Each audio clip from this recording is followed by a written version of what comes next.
जी नमस्कार, राधे राधे, जय श्री कृष्णा। कैसे हैं आप लोग? उम्मीद है कि सारे लोग अच्छे होंगे। तो बात कर रहे थे हम टॉपिक एलसीएम एंड एचसीएफ की। पिछली क्लास में मैंने कुछ बातें आपको समझाई थी, वो बातें मैं रिपीट कर देता हूँ। क्या बातें समझाई थी? पहली एक बात मैंने ये समझाई थी आपको कि अगर एलसीएम में आप एचसीएफ से डिवाइड दोगे तो जो क्वोशंट आता है, जो भागफल आता है, वो आता है product of relatively prime number. Product of relatively prime number. ये बातें हम पिछली क्लास में जान चुके थे। ठीक है, चलो आज जो दूसरी बात हम जानने जा रहे हैं, अगर दो संख्याओं का क्या दे रखा हो, सम पता हो, यानी दो संख्याओं का योगफल पता हो, अगर उसमें एचसीएफ से डिवाइड दे दोगे तो सम रह जाता है, sum of relatively prime number.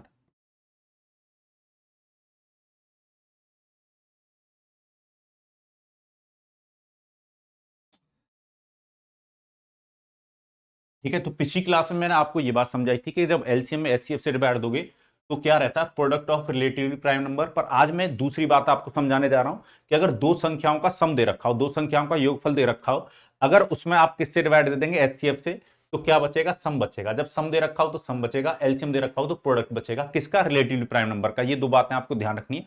कुछ और भी बातें इसमें गहराई की, वो भी बातें हम समझेंगे जैसे जैसे क्लास आगे बढ़ेंगी। ठीक है, चलिए। और नंबर निकालने का मैं तरीका मैं पिछली क्लास में आपको समझा चुका हूं।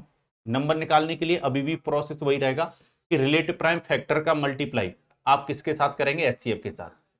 ठीक है, तो क्या मिल जाती है हमें, संख्या मिल जाती है।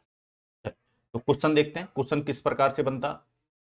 एक एग्जांपल के तौर पे मैं समझा देता हूं आपको। यहां पर क्वेश्चन कह रहा है sum of two number is 50, if their HCF is 5 then find how many such pair are possible and also find possible numbers. दो संख्याओं का योग 50 है, इनका एचसीएफ 5 है। 5 हो तो ऐसी कितनी युग्म संभव है और ऐसी कितनी संख्याएं हैं। ठीक है, चलिए। तो यहां पर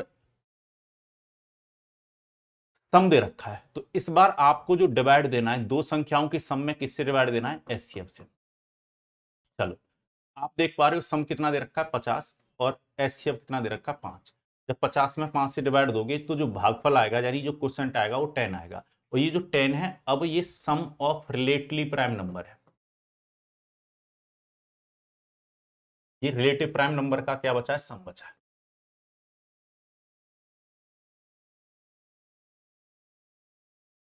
सापेक्ष से आपेक्ष संख्याओं का योगफल बचा है।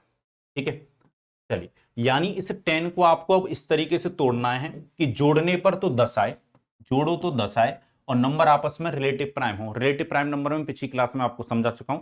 When HCF of two integer is 1 known as relative prime number. यानी जब दो संख्याओं का एचसीएफ एक आता है तो हम उनको सापेक्षित या अपेक्षित संख्याएं कहते हैं। तो इसको 10 को मुझे सापेक्षित या अपेक्षित संख्याओं में तोड़ना है, ऐसी दो संख्याओं में तोड़ना है कि जोड़ने पर तो 10 आए और नंबर आपस में रिलेटिव प्राइम हो। तो 1 के साथ अगर मैं 9 को ऐड करता हूं तो 1 और 9 कितना होगा, 10 होगा, और 1 और 9 रिलेटिवली प्राइम है। 2 के साथ अगर मैं 8 को ऐड करूंगा तो जोड़ने पर 10 आएगा, पर आप देख पा रहे हो 2 और 8 रिलेटिवली प्राइम नंबर नहीं है, तो 2 और 8 को मुझे छोड़ना होगा। ठीक है, एचसीएफ रिलेटिव प्राइम नंबर का बनाता है, यहाँ पर 2 आएगा, यानी ये रिलेटिव प्राइम नंबर नहीं, तो छोड़ना पड़ रहा है। 3 और के साथ क्या लिख सकते हैं, 7। 3 और 7 को जोड़ेंगे तो कितना आएगा, 10 आएगा। ठीक है, और क्या ले सकते हैं, 4 के साथ 6 को ले सकते हैं, पर यहाँ पर 4 और 6 को जोड़ेंगे 10 आएगा, पर रिलेटिवली प्राइम नंबर नहीं है। 3 और 7 रिलेटिवली प्राइम थे तो उसको रखेंगे। 5 और 5 को अगर ऐड करेंगे तब भी 10 आएगा, पर 5 और 5 भी रिलेटिव प्राइम नंबर नहीं है, क्योंकि 5 और 5 का एचसीएफ कितना आता है, 1 आता है। अब समझिएगा। तो अगर क्वेश्चन ये पूछ लेता हमसे पेयर कितने, जैसे कि पूछा है, तो पेयर यहाँ पर आपको कितने दिखाई दे रहे हैं, 3। तो पेयर वाले क्वेश्चन का आंसर हो जाता 3। पर हमसे क्वेश्चन केवल यहाँ पर पेयर नहीं पूछ रहा, साथ में संख्या भी पूछ रहा है। संख्या निकालने का तरीका अभी भी नहीं बदला है। नंबर निकालने के लिए आपको सेम प्रोसेस दोहराना है जो मैंने पिछली क्लास में आपको बताया था। रिलेटिव प्राइम फैक्टर का मल्टीप्लाई किसके साथ कर दो, एचसीएफ के साथ, तो संख्याएं मिल जाएंगी आपको। ठीक है, तो रिलेटिव प्राइम फैक्टर कौन से, ये इनके साथ एचसीएफ यानी 5 का मल्टीप्लाई कर दो। तो 1 के साथ करोगे 5, 9 के साथ करोगे 45। आपको पता है 5 और 45 को अगर आप ऐड करोगे तो कितना मिलेगा, 50, जो कि क्वेश्चन बता रहा है। और 5 और 45 का एचसीएफ भी कितना आएगा, 5 आएगा। वैसे अगर यहां पर भी आप 5 से यानी एचसीएफ से मल्टीप्लाई कर दोगे तो 15, और ये 5 7 के साथ होगा कितना, 35। 15 और 35 को अगर मैं जोड़ूंगा तो कितना आएगा, 50 आएगा, और 15 और 35 का एचसीएफ कितना आएगा, 5 आएगा। तो यहां पर दो पेयर बनते, एक तो 5 का 45 के साथ और 15 का 35 के साथ। जिन दोनों को आप जोड़ोगे तो कितना मिलेगा, 50 मिलेगा और एचसीएफ कितना आएगा 5। उम्मीद है ये बात आपको समझ में आई होगी। कुछ कंडीशन और कंडीशनों के साथ भी क्वेश्चन पूछे जा सकते हैं, आइए वो भी क्वेश्चन हम समझ लेते हैं। जैसे क्वेश्चन ये है, आसान सा क्वेश्चन है, बनाइए। क्वेश्चन कह रहा था number of pair of positive integer whose sum is 81 and HCF is 9। पूर्णांकों के ऐसे युग्मों की संख्या जिनका योग 81 और मसा 9 हो। तो कुछ नहीं करना है, बस एक ही काम करना है आपको, दो संख्याओं का जो सम है, जो सम बताया है, जो दो संख्याओं का क्या बताया सम, उसमें किससे डिवाइड दे दो, एचसीएफ से। चलिए, तो सम कितना है 81 है और एचसीएफ कितना 9, 9 से डिवाइड दीजिए, 81 में कितना है 9, तो ये क्या आया है, सम आया है। ये सम ऑफ रिलेटिव प्राइम नंबर है, मैं शॉर्ट में लिख देता हूं, आरपी मतलब रिलेटिव प्राइम नंबर्स।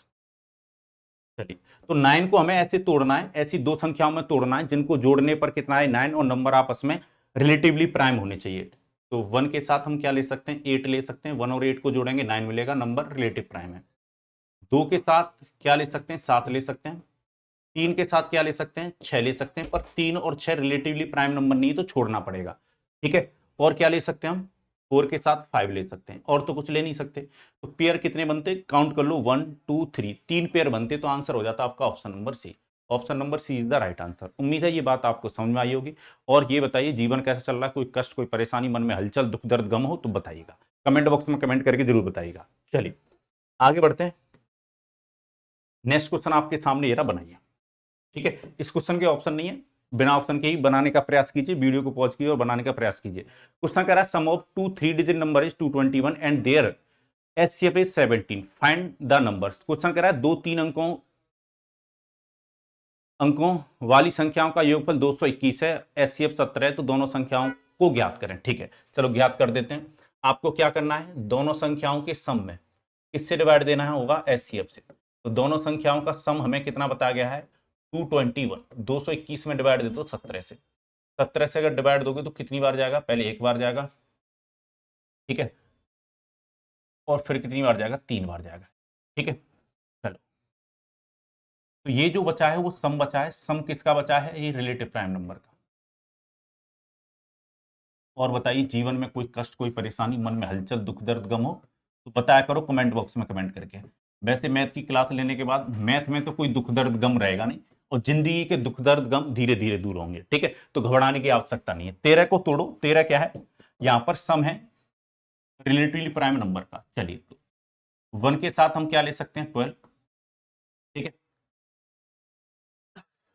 और 2 के साथ क्या ले सकते हैं, 11, 3 के साथ क्या ले सकते हो, 10, ठीक है, और 4 के साथ क्या ले सकते हो, 9, और 5 के साथ क्या ले सकते हो, 8, 6 के साथ क्या ले सकते हो, 7, और आगे नहीं ले सकते हो, यही हो सकते हैं, ठीक है। अब क्वेश्चन यहां पर ये कह रहा है, अब आपको ये बात तो पता है कि अगर मैं एचसीएफ से यानी 17 से मल्टीप्लाई कर दूं तो संख्याएं मिलती चली जाएंगी। पर यहां पर एक चीज आपको समझनी है कि दोनों संख्याएं 3 अंकों की हैं। दोनों संख्याएं कितनी अंकों की, 3 अंकों की। तो अगर मैं 17 का 1 के साथ मल्टीप्लाई करूंगा तो यहां पर मुझे एक संख्या 2 अंकों में मिलेगी, जबकि दोनों संख्या 2 अंकों की बताई गई हैं कुछ संख्या अकॉर्डिंग। इस वाले पेयर को नहीं लेना, यानी मल्टीप्लाई करने की जरूरत नहीं है। 17 से अगर मैं यहां पर मल्टीप्लाई करूंगा 2 के साथ तो यहां पर भी एक संख्या 2 अंकों की रहेगी, यानी इस पेयर की भी बात नहीं कर रहा होगा क्वेश्चन। इसमें अगर मैं 17 से मल्टीप्लाई करूंगा तो यहां पर भी एक संख्या 2 अंकों में मिलेगी 51, जबकि हमारे अकॉर्डिंग दोनों संख्या मतलब क्वेश्चन के अकॉर्डिंग दोनों संख्या 3 अंकों में होनी चाहिए। तो यहां पर भी मल्टीप्लाई करने की आपको एग्जाम में कोई आवश्यकता नहीं है। अगर मैं यहाँ पर 17 से मल्टीप्लाई करूंगा तो यहाँ पर 68, यानी एक संख्या 2 अंकों में रहेगी, यानी इसको भी लेकर चलने की जरूरत नहीं है। इसमें अगर मैं 17 से मल्टीप्लाई करूंगा तो यहाँ पर भी एक संख्या 2 अंकों में रहेगी, इसको भी लेने की जरूरत नहीं है। अगर मैं 17 से मल्टीप्लाई यहाँ पर कर दूंगा तो ये संख्या मिलेगी 102 और एक मिलेगी 119, यानी ये दोनों संख्याएं 3 अंकों की हैं। यानी क्वेश्चन इसी के बारे में बात कर रहा होगा, यानी वो दोनों संख्याएं कौन सी रही होंगी, 102 और 119। तो एग्जाम में ऐसा नहीं कि अदा मतलब बोलते नहीं कि मल्टीप्लाई करते हुए जाना है हर जगह, तो सोचना है थोड़ा सा कि कहां पर आपको मल्टीप्लाई करना है, कहां पर नहीं करना है। उम्मीद है ये बात आपको बहुत अच्छी तरीके से क्लियर हो रही होगी। और बताइए जिंदगी में कोई कष्ट, कोई परेशानी, मन में हलचल, दुख दर्द, गम हो तो बताइएगा। चलिए चलिए, क्वेश्चन कह रहा है sum of two number is 275 and their HCF is 25, find the numbers. दो संख्याओं का योग 275 है, जबकि इनका मतलब 25 है, तो संख्याएं ज्ञात कीजिए। फिर से क्वेश्चन वैसा ही बनाने का प्रयास करें। दो संख्याओं का सम बता रखा है आपको कितना, दो संख्याओं का जो सम है वो कितना बता रखा है, दो संख्याओं के सम में एचसीएफ से डिवाइड देंगे, तो दो संख्याओं का सम दे रखा है 275, डिवाइड किससे देंगे इसमें 25 से, 25 से अगर इसको बेयोज करोगे कितनी बार होगा 11 बार, यानी क्वेश्चन कितना आएगा, भागफल कितना आएगा 11 आएगा। ठीक है, चलिए चलो, तो ये क्या है, सम है, और ये सम किसका है, रिलेटिवली प्राइम नंबर का। ये रिलेटिवली प्राइम नंबर का क्या बचता है, योगफल बचता है। चलिए, तो 11 को तोड़िए दो रिलेटिवली प्राइम नंबरों में, तो 1 के साथ क्या ले सकते हैं हम 10, और 2 के साथ क्या ले सकते हैं 9, 3 के साथ क्या ले सकते हैं हम 8, 4 के साथ क्या ले सकते हैं हम 4 के साथ ले सकते हैं हम 7, और 5 के साथ ले सकते हैं 6। ठीक है, तो टोटल कितने पेयर बनते हैं 5। अब यहां पर हमें संख्याएं पता करनी है, तो हमें किससे मल्टीप्लाई करना होगा, एचसीएफ यानी 25 से। 25 से यहां पर मैं मल्टीप्लाई करता हूं तो एक संख्या मुझे 25 और दूसरी 250 मिलती। अगर मैं इसमें 25 से मल्टीप्लाई करूंगा तो मुझे ये देखना है कि क्या 25 और 250 दे रखा, ऑप्शन में कहीं नहीं दे रखा, तो यानी 25 और 250 की तो बात कर नहीं रहा होगा। 25 से मल्टीप्लाई करते हैं 50, और 9 के साथ करोगे 225। क्या 50 और 225 दे रखा है, 50 और 225 भी नहीं दे रखा, यानी इसकी भी बात नहीं हो रही होगी। अब अगर मैं 25 से नेक्स्ट पेयर के साथ मल्टीप्लाई करता तो कितना 75, और 8 के साथ करोगे कितना 200। क्या 200 और 75 दे रखा है, तो 200 और 75 दे रखा है। ठीक है, 200 और 75 दे रखा है, यानी आंसर कौन सा हो जाएगा, ऑप्शन नंबर ए। यानी इन पेयर के साथ मल्टीप्लाई करने की जरूरत नहीं है, यानी क्वेश्चन ने केवल इसी को आधार बनाकर ऑप्शन तैयार किए हैं। ठीक है ना, ऐसा भी हो सकता था कि 25 और 250 डाल देता, इस ऑप्शन को नहीं डालता, तो हम 25 और 250 को ले लेते। उम्मीद है ये बात आपको समझ में आई होगी। ठीक है, चलिए, तो ये जो क्वेश्चन है ये मैं आपके लिए किसके लिए छोड़ रहा हूं, होमवर्क के लिए छोड़ रहा हूं। ठीक है, ये आपके लिए होमवर्क रहेगा। इस क्वेश्चन का आप मुझे कमेंट बॉक्स में कमेंट करके जरूर आंसर दीजिएगा। ठीक है, इस क्वेश्चन का आंसर आपको कमेंट बॉक्स में कमेंट करके देना है। ठीक है, चलिए, और मुझे बताइए जीवन कैसा चल रहा है आप लोगों का, कोई कष्ट कोई परेशानी, मन में हलचल दुख दर्द गम हो तो बांटा करो, और खुश रहा करो, खुश जरूर रहना है। ठीक है, आज मेरी ऑफलाइन भी क्लास होती है, तो उसके बाद मैं क्लास आपके आके लिए रिकॉर्ड करता हूं, तो मैं भी मेहनत कर रहा हूं। उम्मीद है आप मुझसे ज्यादा मेहनत कर रहे होगे, और आपको मुझसे ज्यादा मेहनत करनी भी है। मैं मेहनत करने से पीछे नहीं हटूंगा, पर आपको भी नहीं हटना है। ठीक है, मैं तभी स्ट्रांग होगा। और एक चीज और समझिए कि चैनल को सब्सक्राइब कीजिए, जितना जल्दी आप सब्सक्राइब करोगे, जैसे ही हमारे सब्सक्राइबर बढ़ेंगे मैं धीरे धीरे लाइव आना भी शुरू होऊंगा। जो आप टॉपिक बोलोगे मैथ में वो टॉपिक करेंगे। ठीक है, घबराने की बिल्कुल जरूरत नहीं है, कैसा भी मैथ का टॉपिक हो, वो एडवांस हो अर्थमेटिक हो, एकदम नए अंदाज में बिना एक्स बाई जेड के। ठीक है, आप मैथ पढ़ना सीखोगे, और बिना फॉर्मूले के मैं आपके अंदर एक सोच डेवलप करूंगा जो बिना फॉर्मूले वाली होगी। यही मेरा इस यूट्यूब का क्या है उद्देश्य है, मतलब वीडियो बनाने का ये उद्देश्य है कि आप बिना फॉर्मूले की चीजों को सोच पाए। ठीक है, चलिए, तो इसी के साथ मुझे दीजिए अनुमति। खुश रहिए, हंसते रहिए, मुस्कुराते रहिए, अपना ख्याल रखिए, परिवार का ख्याल रखिए, उनका भी ख्याल रखिए। चलिए, तो इसी के साथ सब बोलेंगे जय भारत।